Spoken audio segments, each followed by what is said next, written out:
নাওবৰিলত দিনৰ পৰা নানাবে সাংসদ নৱশৰণীয়া কোকৰাঝাৰ নিৰ্বাচনত অৱতীৰ্ণ হ'বলৈ এতিয়াও আশাবাদী নৱশৰণীয়া কোকৰাঝাৰত পুনৰ গণসুৰক্ষা পাৰ্টিৰ টৰ্চলাইট জ্বলিব বুলি মন্তব্য সংবাদ মাধ্যমেহে হেনো নৱশৰণীয়াই নিৰ্বাচন খেলিব নোৱাৰে বুলি ভুল বাতৰি প্ৰচাৰ কৰিছে জাতিগত প্ৰমাণপত্ৰক লৈ শুনানি চলি আছে ন্যায়ালয়ত মনোনয়ন পত্ৰ দাখিলৰ পূৰ্বে শুনানি প্ৰক্ৰিয়া সম্পূৰ্ণ হোৱাৰ সম্ভাৱনা ব্যক্ত কৰিলে নৱশৰণীয়াই মনোনয়ন পত্ৰ দাখিলৰ পূৰ্বে শুনানি সম্পন্ন নহ'লে বিকল্প চিন্তা কৰিব নৱশৰণীয়াই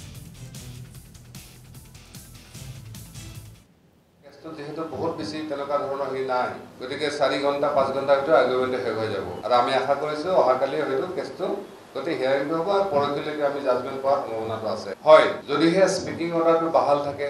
কোৰ্টে মানি লয় তেতিয়াহ'লে আমি ইলেকশ্যন খেলিব নোৱাৰো তাত কোনো সন্দেহ নাই কিন্তু এই আইনী প্ৰক্ৰিয়াত ইয়াত বহু প্ৰক্ৰিয়া এতিয়াও বাকী আছে ছিংগল বেঞ্চত ৰাইট আইন দিয়াৰ পিছত আকৌ তেওঁলোকে ডাবল বেঞ্চ যাব পাৰে আমি কৈছো আদালতে আমাৰ পক্ষে যাওক বিপক্ষে যাওক আদালতৰ প্ৰতি আমাৰ আস্থা বিশ্বাসটো আছে আমি বিৰোধী নিচিনা নহয় সম্পূৰ্ণ আদালতৰ প্ৰতি আস্থা বিশ্বাস আছে জাজৰ প্ৰতি আস্থা বিশ্বাস আছে যে যিহেতু আমি ন্যায় পক্ষত আছো আমি নিশ্চিতভাৱে ন্যায় পাম এইটো আমি বিচাৰো কোকৰাঝাৰ টৰ্চ লাইট জ্বলিব ইয়াৰ বাহিৰে কোনো নজ্বলে নৱশৰণীয়াক যিমানে ষড়যন্ত্ৰ নকৰক কেলেই আমি বিগত সময়খিনিত আমি সংগ্ৰামকালী সমস্যা 35 বছৰত